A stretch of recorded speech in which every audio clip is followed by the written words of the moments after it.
everybody's always interested on the extremes of things. So if you're willing to divulge it, could you talk about maybe some of the at the elite levels of powerlifting that you've seen, some of the extremes in terms of diet and performance enhancing drugs that people have taken it to get to this crazy level? Yeah, and I kind of subverted that earlier I didn't do it on purpose, but I got distracted kind of telling the story. So Sure. I've got time. We can talk as long as you want. So I've witnessed some really insane feats of strength in my life. I've been lucky enough. Okay. So going back to 2011, I saw a guy named Scott Leach, who's a really good strongman too. He totaled 2,200 in knee sleeves, 850 squat, 550 bench, 804 deadlift, all easy, went 9 for 9. Just some of the best lifting I ever seen. I saw Sean Frankel total 2715 at 220 pounds, which is almost as good as my best total at 275. And he weighed like 215 pounds in the 220 class. And I saw Dave Hoff's 3,100 total, where he totaled 3,100 at 308, the biggest total of all time. Yes. I saw Donnie Thompson's 3,000 total. I saw Donnie Thompson's 1,265 squat. I saw Dan Green's 2,100 at 220 at the 2014 Raw Unity meet, which was just the dude was so crazy strong at 220, and how he made 220 is just mind blowing. I've seen Dan Bell do crazy things. I saw Andre Melanchev's the first raw 1,000-pound squat with knee wraps was done in 2014, and I was there and I saw Melanchev do it. And an interesting story about that was 4 people were wrapping his knees. 4 people, right? You had 3 world records that were doing. You had Sam Bird, you had Jay Nara, and another guy I can't remember. And then another guy was they had like a system to wrap the knee to get the most out of their wrap, right? So they'd have 2 people on each side of a leg that straddled straight out, right? So what they would do is pass it to one guy under the knee. The other guy would grab it, grab the leverage, pull it across, hand it to the other guy, who handed it to the other guy. And they had this like square mechanism of pulling this wrap. This guy's legs were black by the time he got done squatting, but he also had the first 1,000-pound squat. Wow. In the history with just knee wraps, which is crazy impressive. The drug use in powerlifting is truly all over the place. I know a lot of world record holders that didn't do crazy amounts of drugs. When I say crazy amounts of drugs, I'm talking 5 grams a test. I'm talking 2 grams of Tren, a gram of Deca a week. All that's what I consider crazy. And I know people do even more than that in bodybuilding and such. I knew some people that would take 400 milligrams of Anadrol a day, and then some D-ball on top of it. And these people, one person had blood in his semen, right? Blood in his semen. The other person was bleeding into his CPAP, however that's possible, right? How the hell do you bleed into your CPAP? I'd like to know how that works. But anyway, wow. He was bleeding into his CPAP reservoir, I think, from his hose somehow. Anyway, so I've seen people take the doses up. A lot of time what people would do is they'd have a set amount of bottles, and meet week when they're, peaking and everything and moving towards their big day, whatever bottles they have left over for the cycle, they'll just take it the rest of the week. So if they cracked open a bottle of Tren or something last week and, they're only supposed to do 3 shots this week, they'll run the whole bottle that week. If they have tests left over, they'll run the whole bottle. And whatever they have left over the day before, they'll just slam. They'll slam the Tren, the Deca. That's something that a lot of the newer generation lifters started doing. And so I thought that was pretty interesting. Me, what I like to use it really just depended on what weight class I was lifting in. Now, I spent some time after getting injured where I went back down to 242. And 242 is a difficult weight for me because I'm not tall, man. I'm 5'10", but I have big bones. Like my elbows are big, my wrists are big. So I'm not one of these guys that has a little joints and a lot of muscle. I'm like moderate muscle with big joints, right? For being 270 or whatever I would be to cut down to 242. So 42 is a hard weight class for me to make, But the key was my back didn't feel good post back injury when I was coming back and competing and winning and everything. If I got over 270 pounds, I didn't feel good. Like my whole body just felt like shit. So I had to either make the choice to be a super light 275er, which I'm giving up so much weight because these guys are, 300 pounds cutting down to 275, and me walking in at 265 just so I felt good. That's just not a good fit. So I would cut down to 242.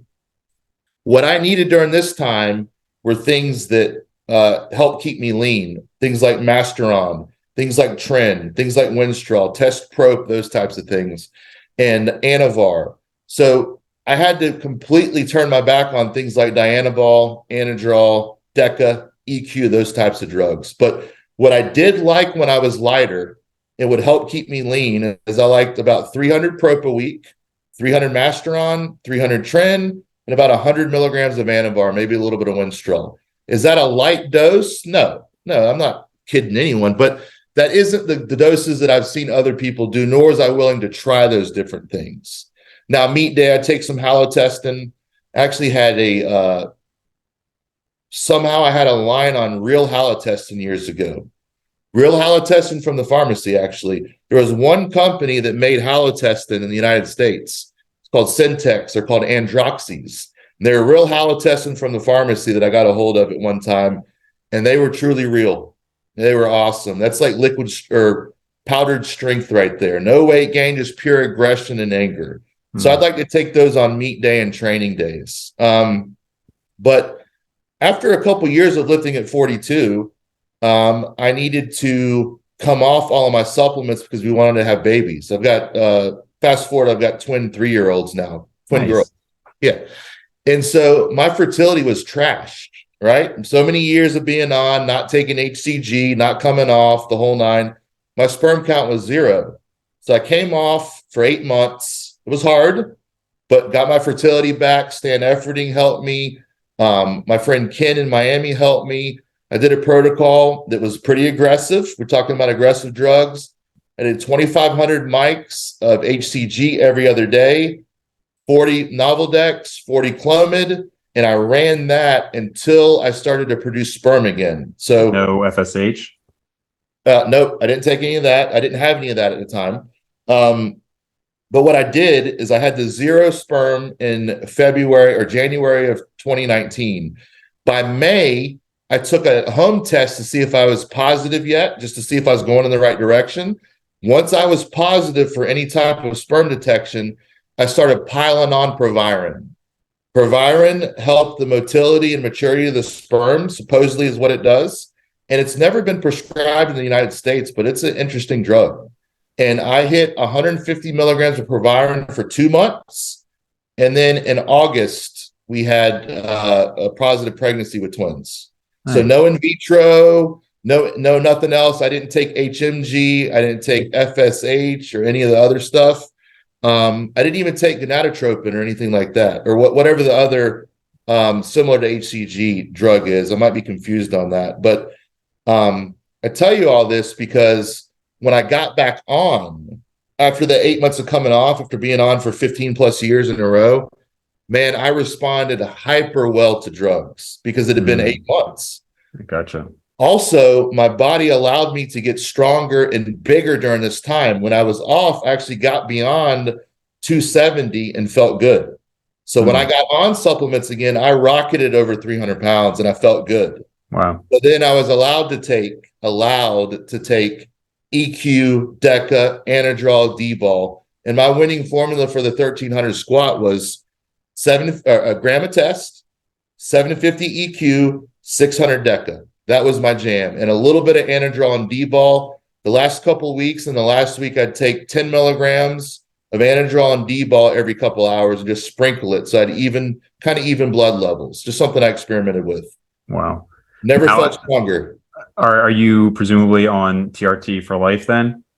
Yeah, I got my test levels in that 8 months back up to about a little under 300, but that was while I was taking Clomid still and HCG, so who knows, right? Right. It probably would have crashed back down. So yeah, I'm probably going to be a candidate for life with that. And so I just take my 200 milligrams every week, and I stay on with that. But luckily, man, I haven't had too many. Other than the back, I've been pretty lucky. 20 plus years of doing a bunch of stupid shit to not need. I don't take blood pressure medicine. I don't take any statins. My blood pressure's still, good. I don't get yelled at when I go to the doctor. Yeah. So one of the reasons why I quit, I did the 1,300-pound squat and walked away. I knew that you go to the well too many times, you're going to get burned. You got to get away. You're not going to be able to write your own ending every single time. I had a good squat. I did what I wanted to do, but hold on too long, something really messed up I thought was going to happen to me, an injury or something internally, liver, kidney, heart, all those things with that pressure. So that was easy for me to walk away, about 3 years ago. And I just don't want to take all the supplements anymore. I don't want to be under that physiological or psychological pressure anymore. And now I want to just dedicate myself to helping as many people as possible with their back pain and lift coaching and that kind of stuff. Like do more positive, not just for myself, but for other people, because powerlifting is a very selfish endeavor. All about me, Yeah, I mean, and bodybuilding, we hear that all the time, right? I mean, especially bodybuilding, because you got like months and months when you're prepping that it's just, I mean, you feel horrible, right? And everything is just all about you. But I think that's a great decision, man. I mean, obviously, I'm a proponent of people being natural. I don't have any problem at all with people who have used stuff. But of course, if you're talking into your 40s at a high body weight and on anabolics, I mean, generally speaking, historically, if we just look at everything, like that's not the best recipe for health. And now you got something even greater to live for, right? You got 2 beautiful daughters. So yeah, and you're right. And the natural thing, you probably feel this way. I don't know, but man, don't be a fake. Don't be a liar. Don't be taking all these drugs and saying you're natural. That's like the worst thing. If you're on drugs, I get like it's still highly illegal in the United States, right? But when you lie and tell people it's just because you eat raw organs like Liver King did, that's the problem. Like everyone knew, like anyone with the brain knew he has a great physique. He's hard as a rock. He's got good shape. He's got good muscle density, all those things. But anyone with the brain that's trained for more than a couple of years knows that you don't look like that from eating bull testicles and raw liver and everything. Right.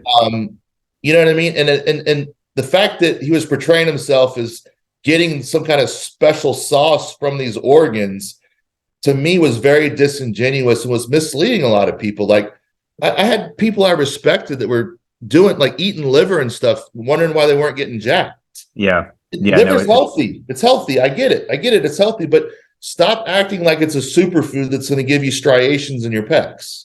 Yeah. Especially a situation like that. I mean, I understand why you're a professional athlete, you're a movie star. Like, I don't think you should lie about it, but I understand just be quiet about it, right? Like, there's certain actors, pretty obvious, you have this massive transformation in 3 months. Okay. It's pretty obvious, but maybe just don't say it or don't encourage it. But when you have somebody like Liver King where you're like directly profiting on it and you're selling these things. I mean, that was probably one of the most blatant charlatan examples that I've seen in the industry in a while.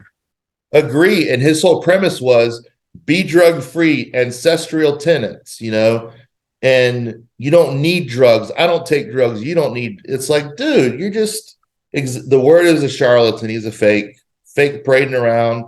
Dude, if you would just use your motivational stuff and be honest with people, that they would have respected you a lot more. But this whole thing about people committing suicide and depression, that's why he lied.